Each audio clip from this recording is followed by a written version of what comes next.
شیر بہت بیمار ہے۔ ایک شیر بڑھاپے کی وجہ سے کمزور ہو گیا اور چلنے پھرنے سے معذور ہو گیا۔ بھوک سے جب برا حال ہوا تو کسی لومڑی سے مشورہ کیا۔ اس نے کہا، فکر نہ کرو، میں اس کا بندوبست کر دوں گی۔ یہ کہہ کر لومڑی نے پورے جنگل میں مشہور کر دیا کہ شیر بہت بیمار ہے اور بچنے کی کوئی امید نہیں ہے۔ یہ خبر سنتے ہی جنگل کے جانور اس کی عیادت کو آنے لگے۔ شیر غار میں سر جھکائے پڑا رہتا اور عیادت کے لیے آنے والے جانوروں کا شکار کر کے اپنی بھوک مٹاتا رہتا۔ ایک دن لومڑی شیر کا حال احوال پوچھنے کے لیے آئی اور غار کے دہانے پر کھڑی ہو گئی۔ اتفاقاً اس دن کوئی جانور نہ آیا تھا، جس کی وجہ سے شیر بھوکا تھا۔ اس نے لومڑی سے کہا، باہر کیوں کھڑی ہو؟ اندر آؤ اور مجھے جنگل کا حال احوال سناؤ۔ لومڑی نے چالاکی سے جواب دیا، نہیں، میں اندر نہیں آ سکتی۔ میں یہاں باہر سے آنے والے پنجوں کے نشان دیکھ رہی ہوں، لیکن واپسی کے نہیں۔ حاصل کلام: انجام پر ہمیشہ نظر رکھنے والے ہر قسم سے نقصان سے محفوظ رہتے ہیں۔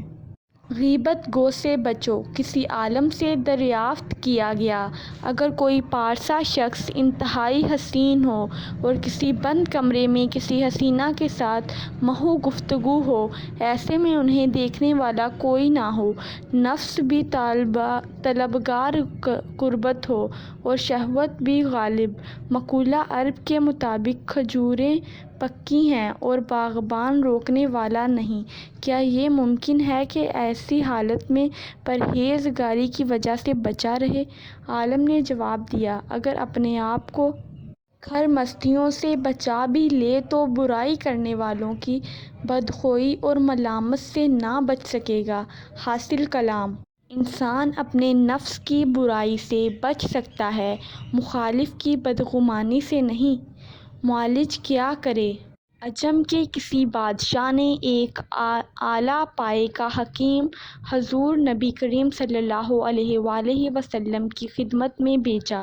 وہ حکیم کئی سال مدینہ شریف میں رہا، کوئی ایک شخص بھی اس کے پاس علاج کے لیے نہ آیا۔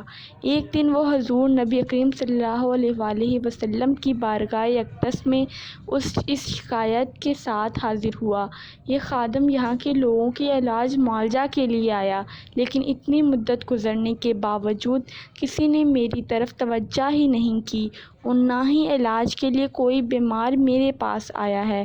ان حضور صلی اللہ علیہ وآلہ وسلم نے فرمایا، ان کی دستور یہ ہے کہ بلا تیز بھوک کھاتے نہیں اور کھاتے وقت ابھی بھوک باقی ہوتی ہے تو اپنا ہاتھ کھانے سے کھینچ لیتے ہیں۔ حاصل کلام: ہمیشہ تندرست رہنے کا راز یہی ہے کہ بلا تیز بھوک مت کھاؤ اور ابھی بھوک باقی ہو تو اس سے ہاتھ کھینچ لو۔ انسان کبھی بیمار نہیں ہوتا۔ نفس کے تقاضے: کسی غلہ فروش کے چند درہم ایک صوفی پر قرض ہو گئے۔ غلہ فروش ہر روز صوفی سے قرض کی ادائیگی کا تقاضا کرتا اور صوفی کو اچھی طرح ذلیل بھی کرتا۔ ایک دن صوفی کو اس کے ایک دوست نے کہا، یہ غلہ فروش تمہیں رقم کے تقاضا میں روز ذلیل کرتا ہے اور تم ٹال مٹول کرتے رہتے ہو۔ معلوم ہوتا ہے کہ تم نے اپنی یہ عادت بنا لی ہے۔ بہتر ہوتا کہ نفس کے تقاضے کو بھی آئندہ کل پر ٹال دیتے اور قرض کی مصیبت میں نہ پڑتے۔ حاصل کلام: وقتی پریشانی دور کرنے کے لیے قرض لینا اپنے آپ کو ہلاکت میں ڈالنا ہے۔ وائے حسرت! بقول شیخ سعدی: ایک شب ایام جوانی میں کچھ دوست باہم مل کر خوش گپوں میں مصروف تھے کہ ہمارا ایک ہمدم بوڑھا بھی آ گیا۔ ایک نوجوان نے بڑے میاں کو خاموش پا کر کہا، آپ کس سوچ میں غلطاں ہیں؟ ہنسی ٹھٹھول سے اپنے دل کا بوجھ ہلکا کریں۔ بوڑھے نے ایک سرد آہ بھر کر کہا، برخوردار صبا کے جھونکوں سے جھومنا ان درختوں کو ہی زیب دیتا ہے جن کی شاخیں پتوں سے لدی ہوئی ہوں۔ بوڑھا درخت جنبش کرے تو ٹوٹ جاتا ہے۔ شب جوانی کی سحر ہونے پر ہوش کو سر کے نہا خانوں سے نکال دینا ہی بہتر ہے۔ میری جوانی دیوانی فضول کاموں میں ختم ہو گئی، فضول خواہشات نے مجھے دین سے غافل رکھا۔ وائے افسوس! کسی استاد نے اپنے شاگرد سے کہا تھا، وائے حسرتاں! وقت ختم ہو گیا اور کام ابھی باقی ہے۔ حاصل کلام: بڑھاپے میں کم از کم انسان کو لہو لعاب سے اجتناب کرنا چاہیے۔ زندگی کا انجام بہرحال موت ہے۔ اس فانی زندگی کے مقابلے میں غیر فانی زندگی کے لیے اچھے اعمال کرنا ضروری ہے۔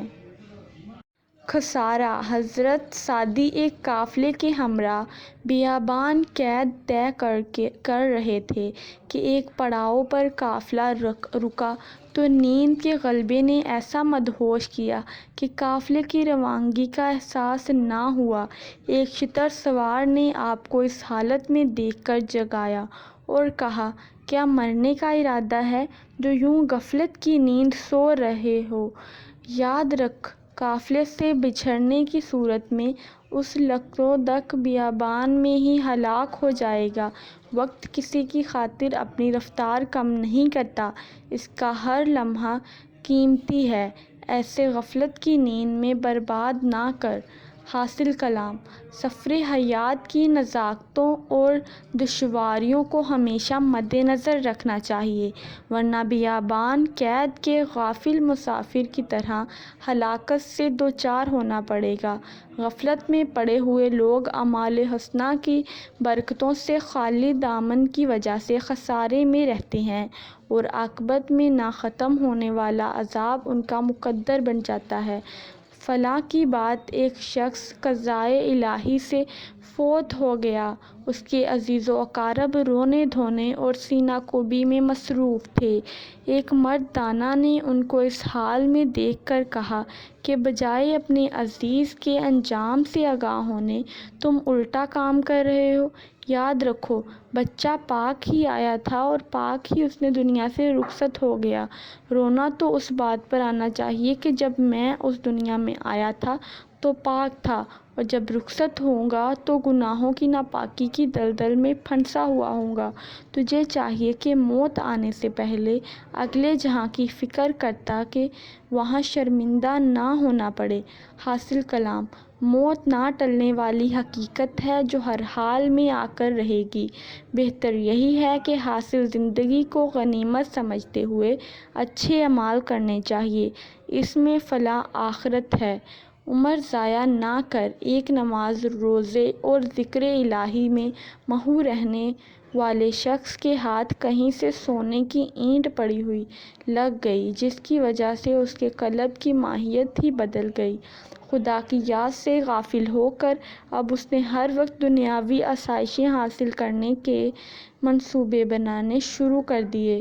کبھی اعلیٰ شاندار محل، کبھی باغیچہ فردوس، کبھی بہترین طعام اور لباس فاخرہ، اور کہیں کچھ اور غرض کہ اس طرح کی سوچوں نے اس کی نیند حرام کر دی۔